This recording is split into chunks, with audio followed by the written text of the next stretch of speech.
घना जंगल, जहाँ हर सुबह पक्षियों की आवाज से शुरू होती थी, जहाँ शेर की दहाड़ नहीं बल्कि हिरण की छलांग गूंजती थी, और जहाँ हिंसा नहीं सिर्फ संतुलन था। लेकिन जंगल भूल गया था कि सबसे खतरनाक जानवर हमेशा दांत या नाखून वाला नहीं होता। कभी कभी वो होता है जो अपनी भूल जाए। ये जंगल बहुत बड़ा नहीं था, लेकिन बहुत शांत था। हर जानवर की एक जगह थी, एक काम था और एक नियम। कोई किसी की जान बिना वजह नहीं लेगा। गधे आमतौर पर इस जंगल में बोझ ढोने वाले समझे जाते थे। मजाक उड़ाया जाता था। कोई उन्हें कमजोर कहता, कोई बेवकूफ। इन्हीं गधों में एक था कालू। कालू दिखने में आम गधा था, लंबे कान, भारी शरीर और धीमी चाल। लेकिन उसकी आंखें, वे हमेशा कुछ सोचती रहती थी। जब बाकी जानवर घास खाते, कालू दूर बैठकर उन्हें देखता। जब कोई कहता, गधे का काम सिर्फ बोझ उठाना है, कालू चुप रहता, लेकिन उसके अंदर कुछ टूटता रहता। कालू भैया, आप इतने चुप क्यों रहते हो? चीकू, कभी कभी चुप रहना बोलने से ज्यादा जरूरी होता है। चीकू समझ नहीं पाया, लेकिन कालू की आवाज में कुछ भारी था।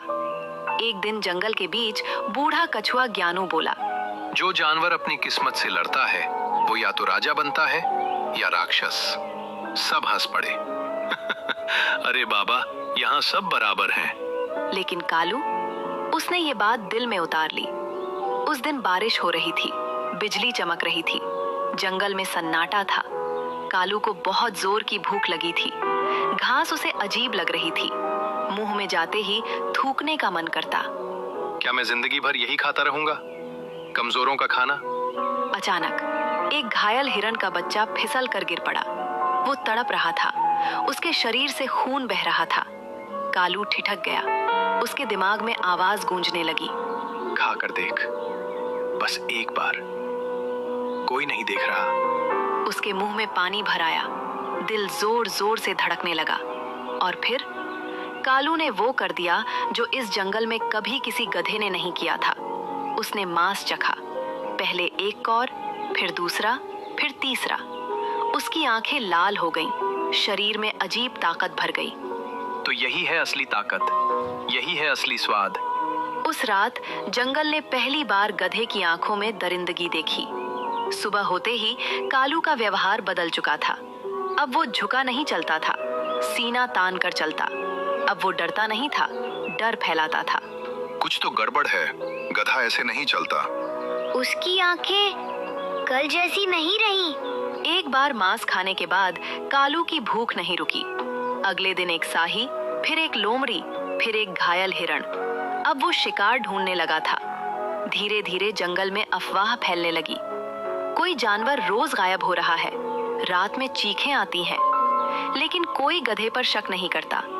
जंगल समझ नहीं पाया कि जो सबसे कमजोर समझा जाता है वही सबसे खतरनाक बन चुका है। और ये तो बस शुरुआत थी। जब बुराई पहली बार जन्म लेती है तो लोग उसे गलती समझकर नजरअंदाज कर देते हैं। लेकिन जब वही बुराई रोज खून मांगने लगे तो समझ लेना चाहिए अब देर हो चुकी है। जिस जंगल में कभी सुबह की शुरुआत हंसी और शांति से होती थी, अब वहाँ हर सुबह गिनती से शुरू होती थी। आज कौन जिंदा है, आज कौन गायब है। पत्तों की सरसराहट अब सुकून नहीं देती थी। रात की हवा डर लेकर आती थी। और हर जानवर की आंखों में एक ही सवाल था, अगला नंबर किसका है। कालू अब बदल चुका था, न सिर्फ अंदर से बल्कि बाहर से भी। उसकी आंखें लाल रहती, सांस भारी और चाल में अजीब सा घमंड। अब वो झुंड में नहीं रहता था, अकेले चलता, अकेले शिकार करता और अकेले ही फैसला सुनाता, कौन जिएगा कौन मरेगा। ये जंगल मेरा है और यहाँ सिर्फ वही जिएगा जिसे मैं जिंदा रहने दूंगा। अब कालू मौका नहीं ढूंढता था, वो डर पैदा करता था। दिन दहाड़े वो किसी कमजोर जानवर को पकड़ लेता। उसकी चीखें पूरे जंगल में गूंजती और कोई आगे नहीं बढ़ता। हम कुछ क्यों नहीं करते? हम ऐसे चुप कैसे रह सकते हैं? क्योंकि हम डरते हैं चीकू, और डर सबसे बड़ी जंजीर होता है। मंगल भेड़िया शुरू से कालू पर शक करता था। एक रात वो चुपचाप कालू के पीछे गया। पेड़ों के बीच छुपकर उसने वो देखा जो किसी ने नहीं देखा था। कालू हंस रहा था, खून से सने मुंह के साथ। ये गधा नहीं, ये राक्षस है। अगले दिन मंगल ने सबको इकट्ठा किया, बूढ़ा कछुआ, हिरण, खरगोश, लोमड़ी, यहाँ तक कि कुछ भेड़िए भी। अगर हम आज नहीं बोले तो कल हम में से कोई नहीं बचेगा। कालू ही हत्यारा है। सच कड़वा होता है, लेकिन इससे मुंह मोड़ना और ज्यादा कड़वा होता है। तो हम क्या करें? हम उसके सामने टिक नहीं सकते। अगर हम सब साथ हों तो शायद। लेकिन शायद डर के सामने बहुत छोटा शब्द था। कालू को सब मालूम था, कौन क्या सोच रहा है, कौन डर रहा है। उसने मंगल की बात सुन ली थी। उस रात कालू खुद मंगल के पास पहुंचा। भेड़िए, तुम बहुत बोलने लगे हो। क्योंकि अब चुप रहने का समय खत्म हो गया है। दोनों की आंखें टकराईं। मंगल तेज था, चालाक था, लेकिन कालू के अंदर अब इंसानियत नहीं थी। लड़ाई भयानक थी, मिट्टी उड़ रही थी, खून बह रहा था। आखिरकार कालू ने मंगल को जमीन पर गिरा दिया। जो मेरे खिलाफ बोलेगा उसका अंजाम यही होगा। उस रात मंगल भेड़िया जिंदा नहीं बचा। मंगल की मौत जंगल की रीढ़ तोड़ गई। अब कोई सभा नहीं, कोई सवाल नहीं, कोई विरोध नहीं। हर जानवर बस छुप कर जी रहा था। जब डर शासन करने लगे तो सच्चाई फुसफुसाने लगती है और उम्मीद धीरे धीरे मर जाती है। ज्ञानू जानता था ये जंगल अकेले नहीं बचेगा। उसने एक पुरानी कहानी सुनाई। दूसरे जंगल में एक शेर रहता है, न्यायप्रिय, ताकतवर। क्या वो हमारी मदद करेगा? अगर हम सच पहुंचा पाए तो हाँ। दूर, बहुत दूर एक और जंगल था, जहां एक शेर ध्यान में बैठा था। हवा ने खून की गंध पहुंचाई। उसने आंखें खोली। किसी निर्दोष का खून मुझे बुला रहा है। उसकी दहाड़ पेड़ों को हिला गई। इधर कालू खुद को राजा समझने लगा था। वो ऊंची चट्टान पर खड़ा होकर दहाड़ने लगा। अब ये जंगल मेरे नाम से जाना जाएगा। जो झुकेगा जिएगा, जो नहीं मरेगा। लेकिन हर कालू एक बात भूल जाता है, शिकार हमेशा अकेला नहीं होता। जंगल में आज कुछ अलग था। हवा भारी थी, पत्ते बिना वजह हिल रहे थे। जानवरों का दिल तेज धड़क रहा था। ये डर कालू का नहीं था, ये डर था किसी आने वाले तूफान का। कालू अब पूरी तरह बदल चुका था। उसकी आंखों में अब भूख नहीं, नशा था। ताकत का नशा, खून का नशा, डर का नशा। मैंने इस जंगल को कमजोरों से मुक्त किया है। अब सिर्फ ताकत बचेगी। उसकी हंसी पागलों जैसी थी।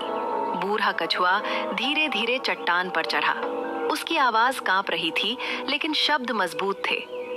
कालू, ताकत वो नहीं जो मार दे, ताकत वो है जो बचा सके। बचाना? मैं भगवान हूं इस जंगल का? नहीं बेटा, तू बस एक चेतावनी है। कालू पहली बार चुप हुआ। अचानक हवा की दिशा बदली। जंगल के हर जानवर ने एक ही चीज महसूस की, शेर। क्या वो आ गया? पेड़ों के बीच से एक विशाल आकृति उभरी। घनी अयाल, तेज आंखें और हर कदम के साथ धरती कांपती हुई वो शेर था। कौन है जो इस जंगल को कब्रिस्तान बना रहा है? उसकी आवाज में गुस्सा नहीं, न्याय था। कालू आगे बढ़ा। डर उसकी आंखों में नहीं था, घमंड था। ये मेरा जंगल है और मैं इसका राजा हूं। राजा वो होता है जो आखिरी भूखा सोए। तू पहला खाने वाला है। कालू ने हमला किया, सीधे, बिना सोचे। उसकी ताकत डरावनी थी। उसने शेर को पीछे धकेल दिया। जंगल सन्न। ये लड़ाई सिर्फ ताकत की नहीं थी, ये लड़ाई थी न्याय बनाम नशे की। शेर ने जल्दबाजी नहीं की, वो वार झेलता रहा। कालू थकने लगा। तू भूख से नहीं लड़ रहा, तू खुद से लड़ रहा है। चुप रह। उसने फिर हमला किया, लेकिन इस बार उसकी चाल खुल चुकी थी। शेर ने एक जोरदार वार किया। कालू जमीन पर गिर पड़ा। पहली बार कालू की आंखों में डर था। मैं राजा हूं। नहीं, तू एक सबक है। जंगल तुझे मारेगा, तेरी यादों के साथ। कालू की सांसें टूटने लगीं। उसका नशा उतर चुका था। जिसने दूसरों की चीखों से अपनी हंसी बनाई थी, आज उसकी आवाज किसी ने नहीं सुनी। सूरज निकला, जंगल जिंदा था, डरा हुआ।